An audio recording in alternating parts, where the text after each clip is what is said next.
Hey everyone, hi, welcome back to Rebuilding a Kick-Ass Life with Emily Moynes. I am Emily. I feel like it's been a while since I've done a video, and I feel like I start every video saying it's been a while since I've done a video. I try and get on here as much as I can. If you like the content that I do, follow me. You can always follow me on Instagram because I post there probably daily, little snippets of what I do here. I also have a podcast. I've been on a hiatus from the podcast, but there are over, I'm gonna say like maybe 100 different podcasts or episodes, and that is Get Real with Mama Moynes. Get Real with Mama Moynes. Get it on Apple, Spotify, wherever you listen to your podcasts. So if you're craving more content in between me getting on here on YouTube and doing a video, you can go to my Instagram, Emily Moynes or Mama Moynes, and you can go to my podcast, Get Real with Mama Moynes. And so today I want to talk about something that has come up recently, and that is how to successfully walk away from a relationship. And you know, yesterday I was at a friend's house and we went for a walk, and I had a video that I was going to download for you last night on finding your tribe, because we were just naturally got into this great conversation, and then I thought, hey, do you mind if I film this? Because this is such a, you know, when you just get into those really deep conversations with someone, and you think that, you know, somebody could get something out of the talk that you're actually having. And so as we were going for the walk around her property, she has 28 acres, I just brought out my phone and started filming our conversation. And I need glasses, like I need cheaters desperately. And so I just took out my phone and I'm literally holding the phone as we're walking, and I can see the screen, so I can sort of see us in the screen. But it wasn't until I got home later that night and I played it back before I posted it to YouTube. So my girlfriend, she's literally like burned the bra. Isn't it funny as we get older? Because I get that. I don't want to wear a bra. I don't want to wear underwear. I don't want to wear heels. I just want to be totally casual and comfortable, and she has sworn off the bra. But what I didn't notice in the video was that as we were walking along and talking, her boobs, her boobs were like, da-doing, da-doing, da-doing, da-doing, the entire time. But not only her boobs, oh my God, it was like nippy that day, which shouldn't have been because it was a really hot day. But it was so distracting that I thought, I cannot post this because y'all are just going to be staring at her boobs the entire time. So there was that. There was also a point where we saw a snake. Anyway, we were bending down to pick up the snake. Like I said, she lives on like 28 acres. And when we were bending down to pick up the snake, the way I had the phone, capturing the phone, it was literally looking right up my nostrils, very attractive, the big double chin. If I ever get into a relationship, being on top is now not a position that I'm ever going to get in, because as I was looking at that, looking back with my face like hanging over, like try that with a mirror. Put your face over a mirror.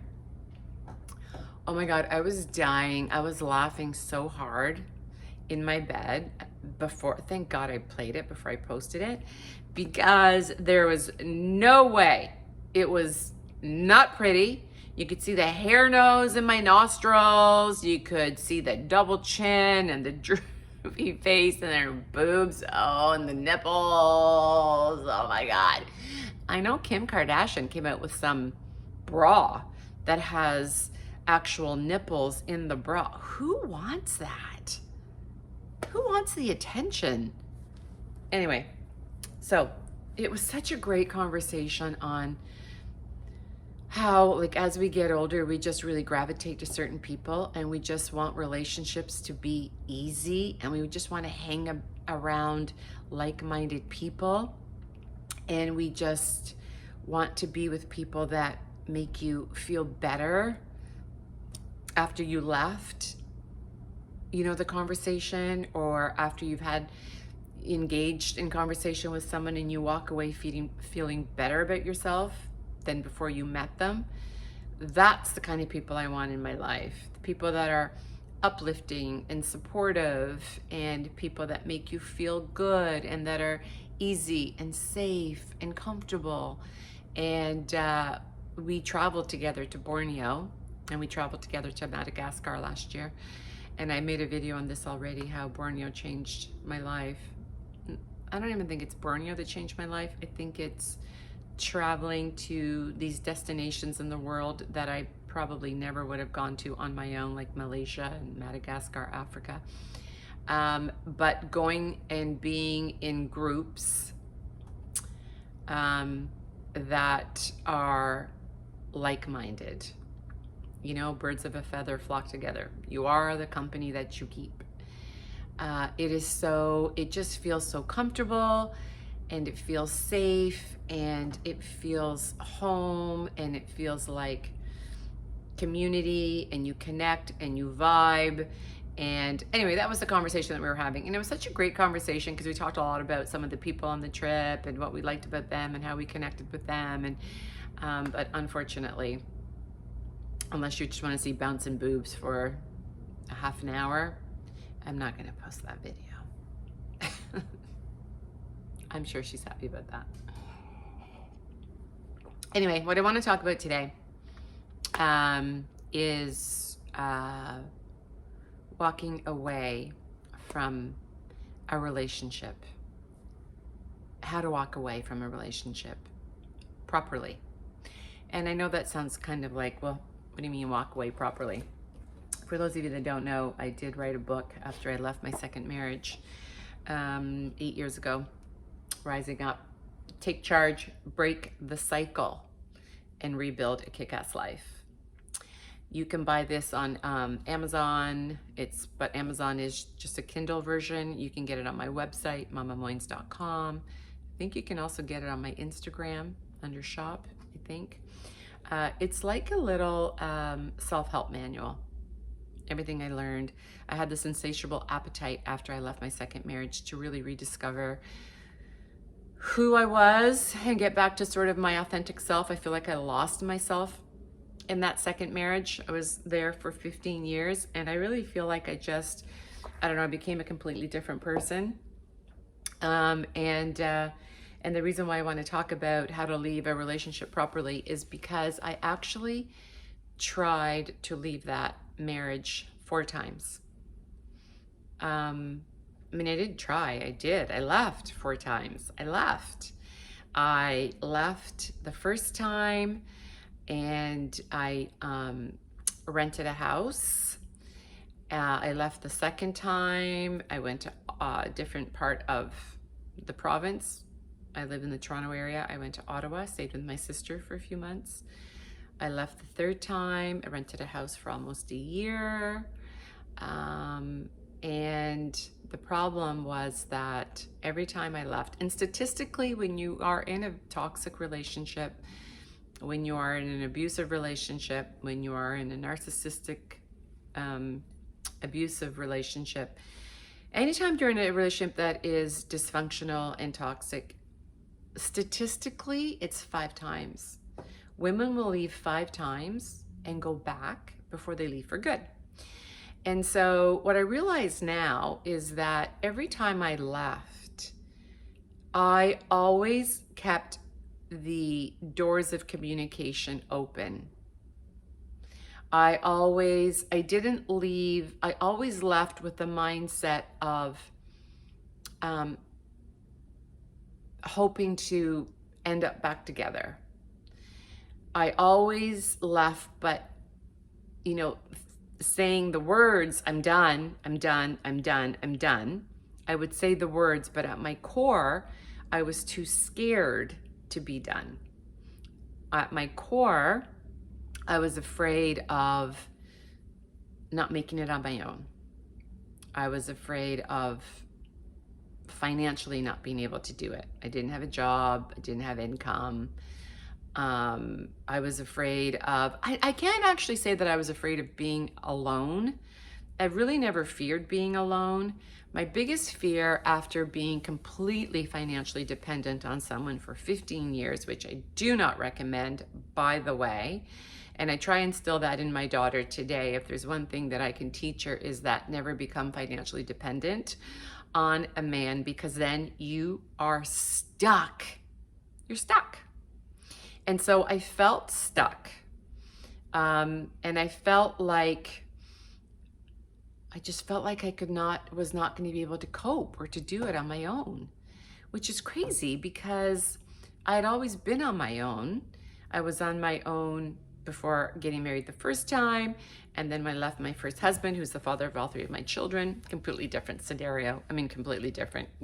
That divorce was, as far as divorces go, relatively painless and easy. And we still have a relationship to this day, and we co-parented well. But when I left him, I was on my own. I was on my own for 5 years before I remarried. Now, maybe that's because when I left my first marriage, I had a secure job. I was working for L'Oreal in sales, and I had a good paying job, and I loved it. So I had security, financial security. And then when I left my second marriage, I did not have the financial security, and I never really knew, unless I was nice to him, that he was going to take care of me financially. And I had 3 kids. They were older kids, they're all in university. But I felt like I have to play nice in order for me to leave this relationship and not be like go to a shelter or get food stamps. And so I always left the door open. The problem with leaving the door open is that when you're in the cycle, which is love bombing, idealization, devalue, discard, hoover, love bomb. So when you're in that cycle, which I was in, there's always going to be the stage where you're hoovered back in. And when you're hoovered back in, the love bombing starts again. And it's almost like an addict who is wanting that next high, because the next high is the love bombing.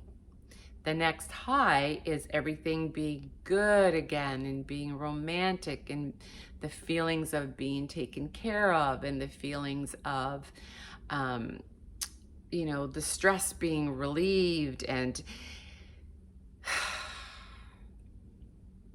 I felt like a junkie, and he was my fix. And so the problem with that is that it's not sustainable. That's why it's called the cycle. Because once you're hoovered back in and the love bombing starts again, and the idealization starts, it's only a matter of time before the devaluing starts again. And when you get devalued and discarded, you're back into the cycle, and that cycle, until you break it, that's why my book is Take Charge, Break the Cycle. Until you break it for good, you could be in the cycle forever. My mom is 80 years old, and that is sad to me that she is 80 and she has been in that cycle and will be for the rest of her life. And we become conditioned sometimes we are sort of the product of our environment, and without really getting into it, I became my mom for a long time, and my ex sort of became my dad. And that was the only way that I knew how to be loved.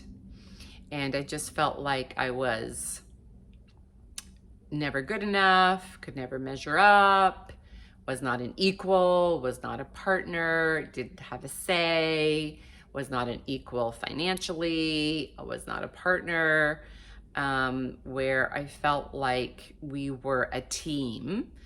And and I don't know, you guys, I don't know how I got there, because before that I was doing very well on my own. Very well financially, very well emotionally, very well mentally. And I just, it just goes to show that this could happen to anyone, anyone, because when I look back now, I think, who the fuck was I? Holy crap, how did I get there? And how did I allow myself to get there? But it happens so slowly that you don't even know what's happening. And for me, I remember that the good times were so good. Oh, I just craved the good times, because the good times were fantastic. But then the bad times were equally as bad. And so when I left, this is why I want to title this video, you know, leaving properly. And leaving properly is if you're having an argument, you're having a fight, and maybe it's not an abusive relationship, maybe it's not, maybe you're just, you know, he or she has come to the realization or to the point where they feel like they no longer want to be with you, and maybe they voice that they don't want to be with you. You guys, if you're having that conversation with someone and they are not choosing you, then walk away and don't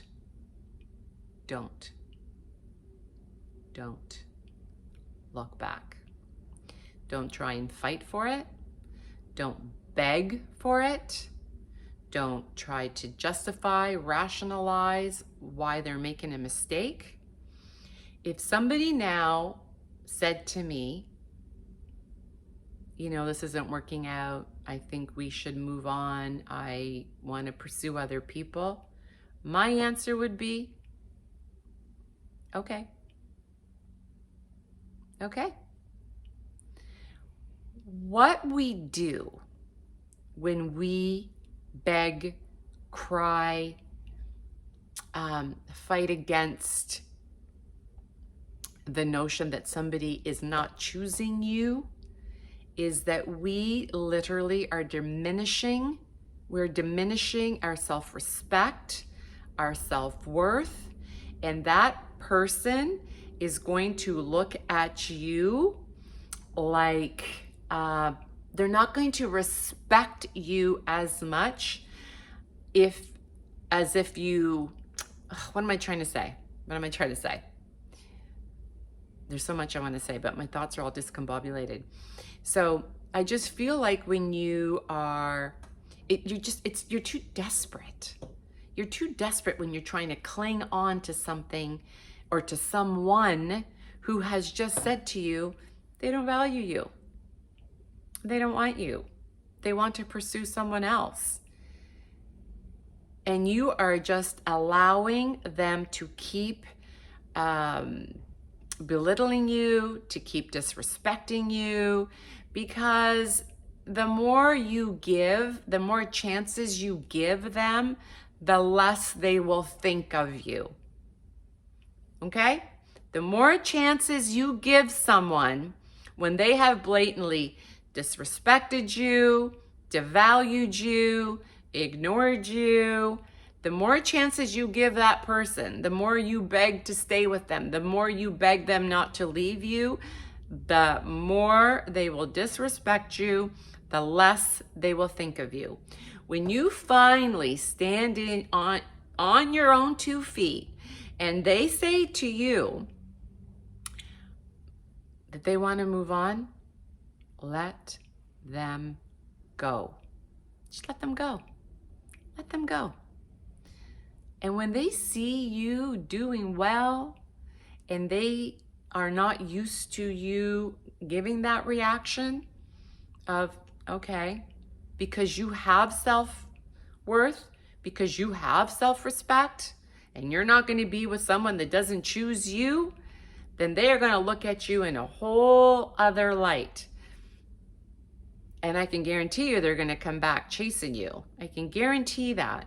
When you move on and you're living your best life and you're not preoccupied with them, and you've left and you're not checking up on them and you're not calling them and you're doing your thing and they're seeing you do your thing, they're going to look at you like a whole new person. And then it's up to you. Then it's up to you if they come crawling back. Now you've got the power. And I, unfortunately, many times went back until I didn't.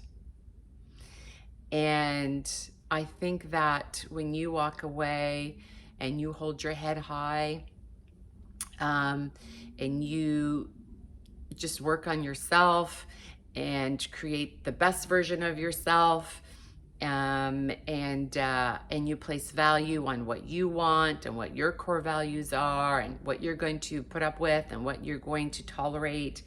Because I'll tell you something, people are going to treat you as you tolerate them to treat you. You're setting the tone, right? You set the tone for how people treat you. And so I think that there is so much value in just going, okay, like, okay, you don't value me, you don't want to be with me, you don't choose me. I am not going to beg you. I am not going to be that person, that woman that is going to beg for someone's love. If you don't give it freely, then I don't want it. And I can't tell you how many times now I've been on my own now for, I'm going to say I've been on my own now for, hey, honey. He always shows up in my videos. Hi, Gattino. How many times I have maybe like gone on a date. Shouldn't have done that. Gone on a date with someone, and I don't really, honestly, guys, I'm not an expert on dating. I do not date that much. I really, really don't. I'm not on dating apps. Every now and then, somebody will set me up, or a blast from the past will come along. It is so empowering and so liberating for me to see something in that relationship, like see a red flag, which I was the queen of ignoring the red flags. I was the queen of sweeping the red flags under the carpet, and see a red flag, and then end that relationship. Or actually, I can't even say end that relationship, because I've not been in a relationship. I've been on like maybe a handful of dates, and then after like the fourth or fifth, go, yeah, you know what, this is just not working out. And do you know that when you do that, the men that I respect the most, or admire the most, or have the most, I don't know, have the most like, maybe I let him go too soon, are the men that were like, okay, I get it. Hey, listen, wish you the best. I wish you the best. It was great knowing you. And then I see them out living their lives and dating some hottie. Those are the men that I'm like, oh shit, did I maybe give up too soon? And then the men that are, you know, still calling, still texting, still, hey, pretty lady, or hey, good morning, beautiful. Just wanted to check in, see how you're doing. Those are the ones that I'm like, oh God, I don't even want to. But the ones that literally just walk away, don't call me, don't text me, don't. I feel, okay, they've got self-worth, they've got self-respect. I ended it, and they're like, okay, well, I'm just gonna get on. Like the sun doesn't rise, and do you know what I'm saying? You know what I'm saying. You know what I'm saying. So my point is, do not Do not chase. You can pursue. There's a difference between chasing and pursuing. Do not chase. Do not beg. Do not cry and ask them to change their minds on it. If somebody is telling you that they don't want you, that they don't want to be with you, that they want to move on, that you're not their person, that whatever, let them go. Just let them go. Walk away. Walk away with dignity. Walk away with pride. Walk away with self-respect. Walk away with self-worth. And your value or your I don't know, you just all of a sudden have become like this high value person that I can guarantee you they're going to look at you differently and think like I think some of those guys that I let go, that I think that they're going to be thinking, shit, she, maybe let them go too soon. But never beg and never chase, because you're going to diminish who you are. You're going to diminish your self-worth. You're going to diminish your self-respect. And don't do that. Okay. I just burped. Sorry. Okay, that's it. So like I said, don't forget to follow me on Instagram. I actually just did a post about something that I had just came up in conversation, which is, oh my God, I feel like, I'm sorry, my menopause is giving me such dementia. I just did a post on invisible woman syndrome, which apparently is a social phenomena that is a very real thing, you guys, where women in their 50s, it usually strikes women in around their 50s, like middle-aged, start feeling not seen, not heard, not validated, not prioritized.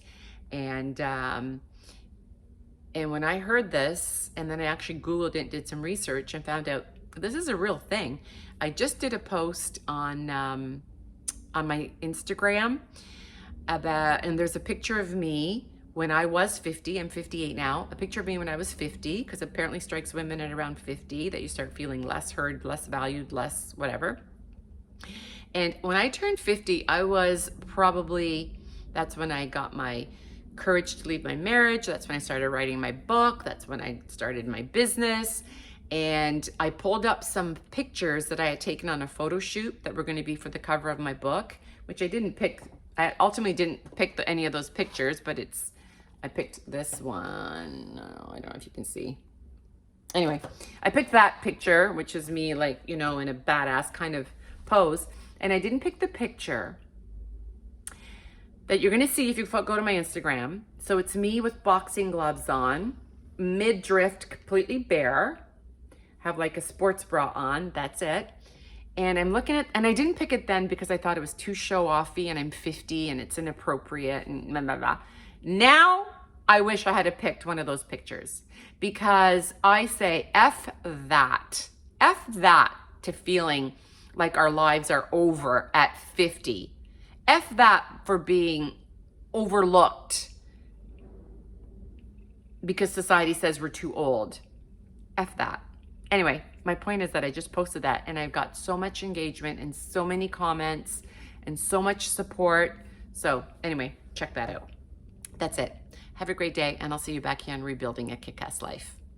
I don't know, soon. Bye.